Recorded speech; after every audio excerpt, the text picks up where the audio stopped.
Parlons aujourd'hui du nouveau framework Qwik qui vient de sortir en bêta, mais parlons surtout de sa nouvelle principale nouveauté qui est le concept de Resumability. Bonjour à tous, je suis Brian de DevTheory, la chaîne pour devenir et rester un bon développeur JavaScript. Aujourd'hui, on va parler de Qwik. Qwik, c'est un nouveau framework JS, encore une fois, on en avait besoin, mais il introduit vraiment une nouveauté qui est très intéressante et qu'il faut prendre au sérieux parce que les créateurs de Qwik sont des gens très sérieux. C'est-à-dire que ces trois personnes-là qui sont créateurs de Stencil, de Ionic, de Gin, mais également de Angular. On a le créateur d'AngularJS et d'Angular qui travaillait à Google, qui crée maintenant Qwik. Et tout ça, ça s'est mis d'ailleurs sur React parce que Qwik, c'est quasiment le même fonctionnement que React, simplement quelques méthodes qui changent par rapport au fait que tout soit lazy load en fait. Mais globalement, si vous connaissez React, vous connaissez Qwik. Alors, qu'est-ce que ça introduit Qwik? Qu'est-ce que c'est comme framework? Eh bien, en fait, il faut comprendre que tout va être en zéro loading. Ça veut dire quoi? Qu'est-ce que c'est un peu le zéro loading? En fait, ça veut dire que si jamais on ne se sert pas de quelque chose, eh bien, il n'est pas téléchargé. Donc, si jamais ce qui se passe au moment où je clique sur ce lien-là, en fait, eh bien, ce qui va se passer au moment où je vais cliquer sur un lien, eh bien, ça va se télécharger et s'exécuter uniquement quand je vais cliquer sur ce lien. En fait. Rien ne va être préload avant pour en fait, que ce soit plus rapide ou quoi que ce soit. C'est du zéro loading, donc on télécharge le moins de choses possible dès le départ et après on télécharge seulement ce qu'on a besoin selon l'interaction que va faire l'utilisateur. En fait, s'il va scroller vers le bas, eh bien là on va mettre en place notre slider avec le JS par exemple, mais on ne l'aurait pas mis en bas. C'est ces choses-là, le zéro loading. Et on a surtout le concept de resumable qui arrive en fait avec Qwik parce que le zero loading on le connaissait, il est déjà présent il peut déjà être présent dans pas mal de méta frameworks, mais le principe de résumabilité, lui, il est carrément nouveau. Donc on va en parler parce qu'en fait c'est extrêmement lié à l'hydratation. Pour bien comprendre ce sujet-là de la vidéo, on entre vraiment au sujet de mode de rendu, etc. Je vous invite, si jamais vous ne connaissez pas trop les modes de rendu, le server-side rendering, etc., je vous invite à regarder une vidéo que j'avais faite sur les différents modes de rendu les plus populaires où vous allez bien comprendre tout ça. Donc là, on va parler d'hydratation et surtout de l'absence d'hydratation grâce à la resumability.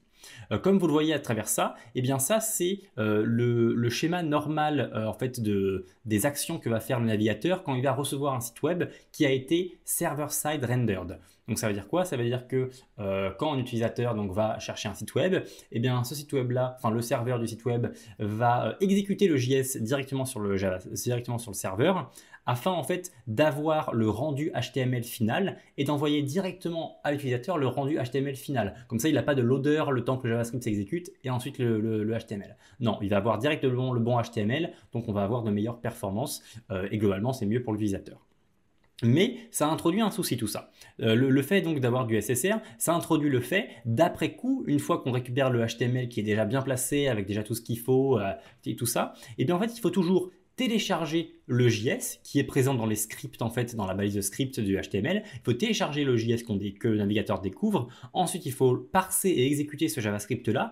Et ensuite, il va falloir binder tous les éléments du DOM pour qu'il y ait l'interactivité, pour qu'il y ait donc à l'instant où je clique sur cet élément-là, il se passe ça, etc. En fait, ou à l'instant où je scroll, il se passe ça, etc. Tout ça, il va falloir le mettre. Il va falloir binder les différents listeners sur les différents éléments du DOM selon votre code, React, Vue.js ou quoi. Donc tout ça, c'est fait à chaque fois en fait, c'est fait à chaque fois et la dernière étape permet également de récupérer le state de l'application, c'est-à-dire ma variable en fait elle vaut quoi? Est-ce qu'elle vaut 2? Est-ce qu'elle vaut l'email de l'utilisateur ou quoi? On a tout un state qui a été déjà géré en fait côté serveur mais qu'il faut retrouver côté client en réexécutant le même JavaScript. Et c'est là où Qwik a une différente philosophie. Car Qwik, il se dit quoi? Il se dit que l'hydratation, c'est un workaround qui est un peu horrible. Parce que, en fait, ça fait en sorte que on exécute du code JavaScript côté serveur, et en fait, on va le réexécuter, le même code JavaScript, côté client. Donc, on a en fait un doublon et qui sert à quoi? Qui sert simplement à récupérer le state final qui avait été fait côté serveur. Parce que ce state-là, en fait, de savoir notre variable et qu'est-ce qu'elle vaut, etc. et pourquoi notre HTML affiche ça et qu'il affiche pas ça, etc. parce qu'il y a eu un call à l'API, tout ça. Donc, tout ce state-là, en fait, de notre application, eh bien, en fait, il faut qu'il soit récupéré par le navigateur. Donc, il faut que le navigateur réexécute tout le JavaScript. Et donc, le créateur d'Angular nous dit que l'hydratation, eh bien, c'est un vrai problème parce que ça fait un doublon et ça sert à rien, en fait. Donc, ce que Qwik fait, qu'est-ce qu'il fait, Qwik? Eh bien, ce que Quick fait, c'est que c'est un petit peu plus bas, tac, tac, tac, tac, tac, c'est là. Ce que Quick fait, c'est que, en fait, je vais un peu zoomer ici. Déjà, il va, côté serveur, tout le state de l'application et le state du framework, mais on va parler d'un seul state ici pour pas se trop compliquer la vie, tout le state de l'application, eh bien, il va être converti en JSON, ok? Et ce JSON-là va être envoyé, eh bien, dans le HTML à travers un script text/quick, donc comme ça, c'est que Quick qui peut le lire. Donc tout le state de l'application est gardé, il est sauvegardé, c'est très important. Pourquoi c'est très important? Parce que ce state-là, en fait, va être réutilisé à chaque fois qu'on va faire de l'interaction. Vous voyez que par exemple ici c'est un bouton, on a un bouton avec un on de point clic. On n'est pas ici sur du HTML, on est ici sur du HTML qui est bel et bien sur le client. On n'est pas sur un framework ou quoi, on est bel et bien sur quelque chose qui est côté client. Donc ça en fait, ça ne va pas s'exécuter, si jamais je clique dessus, ça ne va pas s'exécuter de base. Ça va s'exécuter seulement parce que j'ai des global listeners qui ont été mis en place par Quick. Par exemple, tac, ouais, juste ici. Par exemple ici, vous voyez qu'on a un petit script ici qui va en fait créer des add event listeners sur tous les éléments qui ont un on de point quelque chose, un event. Donc ça en fait c'est des global listeners qui vont se mettre en place sur tous les éléments donc qui ont des on de point, vous voyez. Et qu'est-ce qui va se passer quand on va cliquer sur ces différents éléments là? Eh bien vous voyez qu'on a un lien ici, un lien avec un fichier JS. Et en fait, Quick, derrière ce que lui va faire, c'est qu'il va créer énormément de petits fichiers JS qui correspondent à une interaction en fait. Mais tous ces fichiers JS là, ils sont côté serveur, hein, ils sont en statique côté serveur.